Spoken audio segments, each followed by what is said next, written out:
Manny Pacquiao vs Gervonta Tank Davis.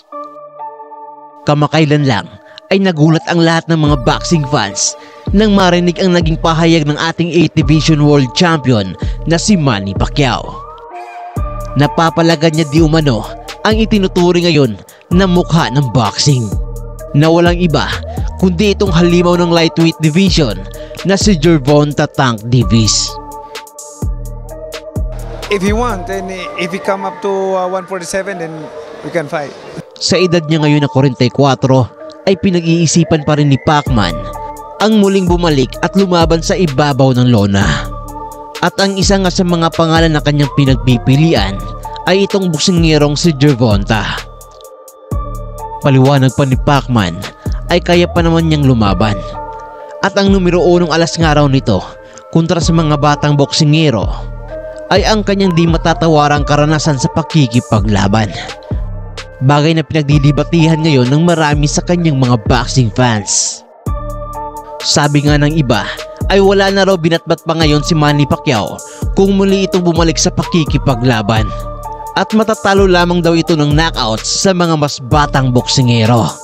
Ngunit meron pa rin namang iilan ang naniniwala pa din sa kakayahan niya.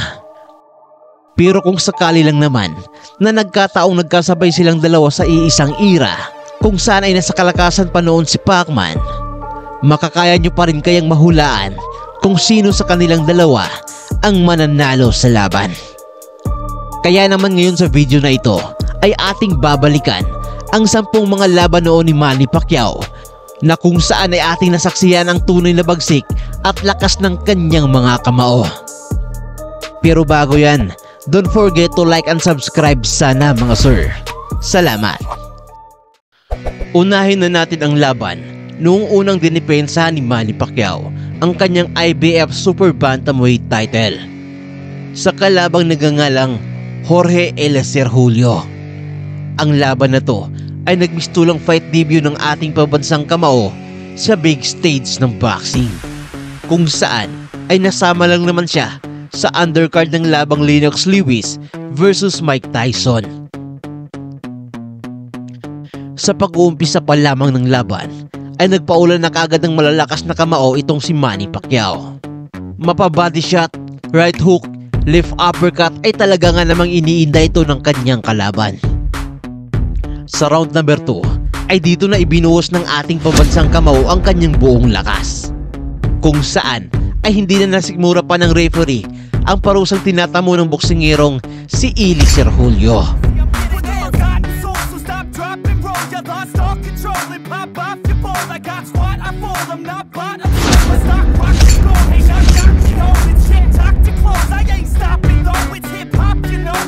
Dito ay nakuha ni Manny Pacquiao ang panalo sa pamamagitan ng second round TKO. Sumunod naman ang kanyang huling pagdepensa ng kanyang IBF na titulo kontra sa isang Mexicanong si Emmanuel Lucero. Sa unang round pa lang ay sinubukan ng ibuli ng Mexicano ang Pinoy. Ngunit sadyang magaling at mabilis lang talaga itong si Manny Pacquiao, kaya naman panay malalakas na counter lamang mula kay Pacman ang nasalo nito.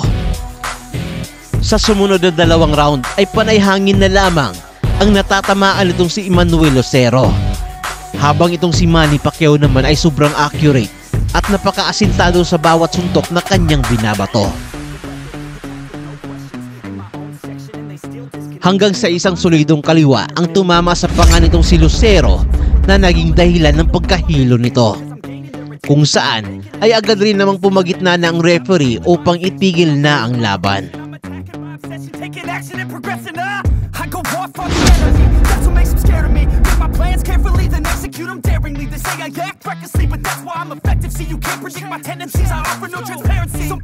Taong 2003 naman nang magpasya na si Manny Pacquiao na umakyat na ito sa mas mataas na timbang, at dito ay hinarap niya ang numero 1 kampiyon ng featherweight division at ang Mexican legend na walang iba kundi itong si Marco Antonio Barrera. At nang dahil sa pambihirang panalo na ito ni Manny Pacquiao kay Marco Antonio Barrera ay mas lalo pang naging tanyag ang pangalan niya, kung saan ay binansagan na rin siya ng mga tao bilang ang The Mexicutioner. Kasunod naman ay yung naging rematch niya kontra dito kay Erik Morales noong taong 2006, kung saan ay naipaghiganti ni Manny Pacquiao ang kanyang naging talo dito sa Mexicanong ito. Simula round 1 hanggang round 9 ay naging mainit na ang salpukan ng dalawa. Pero sa pagpasok ng pang-10 round ay dito na sinagasaan ni Manny Pacquiao itong si Erik Morales, kung saan ay dito pinatikim ni Pacman kay Erik Morales ang kauna-unahang knockdown nito sa kanyang buong karera. Nagawa pa naman niyang muling makatayo, pero tuluyan ang tinapos ni Manny Pacquiao ang laban.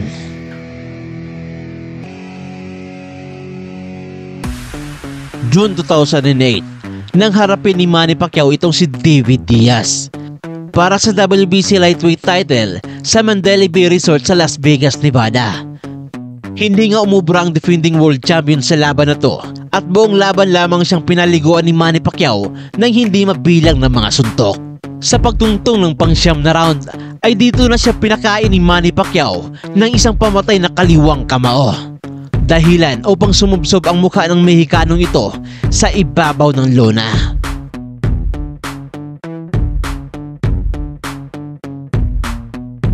Sa panalong ito ay tinanghal si Manny Pacquiao bilang kauna-unahang Asyano na naging 5 Division World Champion at ang kauna-unahang Pilipino na naging kampiyon sa lightweight division. November 2006, nang naikasa ang trilogy ni Manny Pacquiao kontra sa Mexicanong si Erik Morales. Dito sa ikatlong pagtutuos nilang ito ay sinigurado ni Manny Pacquiao ang panalo. Sa pag-uumpisa pa lamang ng bakbakan ay nagpaulan na kaagad si Pacman ng maraming suntok. Gigil namang bumabawi dito ang Mexicano. Ang kaso nga lang, dahil sa sobrang agresibo nito ay nakalimutan na niyang depensahan ang kanyang sarili at nasingitan siya ng counter na kaliwa mula kay Pacman. Sa sumunod na round ay tila ba tuluyan ang sumuko ang Mexicano at nawala na ito ng ganang andito ka na pala sa huling bahagi ng ating video. Ano pang hinihintay mo? Mag-like ka na at i-share na rin ang ating video pagkatapos. Kasunod naman, ang labang tinaguriang The Dream at sa kasaysayan ng boxing, kung saan nakaharap dito ni Manny Pacquiao ang kanyang idolo at ang 6th Division World Champion na si Oscar De La Hoya. Noong una ay walang naniniwala na kayang manalo ni Manny Pacquiao laban sa isang mas matangkad na boksingero. Pero ang inaasahang dream match ay nagmistulang isang bangungot para dito kay Golden Boy Oscar De La Hoya. Mas nangibabaw sa laban na to ang bilis ni Pacman na hindi nagawang sabayan ng mas matandang Mexicano. Bagamat hindi nagawang pabagsakin ni Manny Pacquiao itong si Oscar De La Hoya, ay nagmistulan naman itong punching bag sa dami ng mga kamaong sinalo nito. Kaya naman, mas pinili na lamang nito ang sumuko sa laban.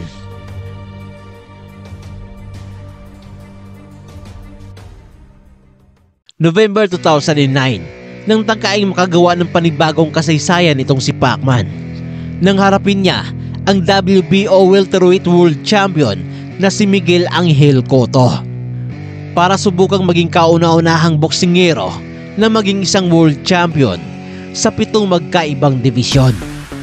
Inasahan ng marami na hindi ito magiging madaling laban para kay hindi na malaman ng Puerto Rican na ito kung paano depensahan ang mga suntok nitong si Manny Pacquiao na nanggagaling pa sa iba't ibang anggulo.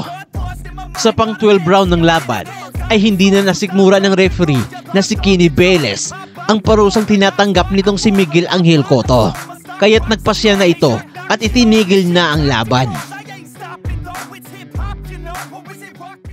At para naman makataya kayo sa paparating na mga bigating laban dito sa boxing at sa iba pang sports, ay gamitin lang ang 1xBet, ang isa sa pinakasikat at lehitimong online betting platform ngayon dito sa Pilipinas at sa buong mundo. Para makapagrehistro ay i-click lang ang link na nakapin dyan sa ating comment section at gamitin lang ang ating promo code na 1xboxing.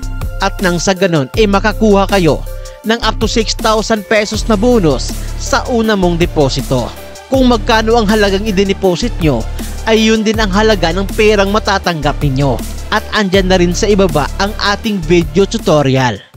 Buwan ng Mayo taong 2009, nang naikasa ang labang tinaguriang Hilaga kontra Kalnuran.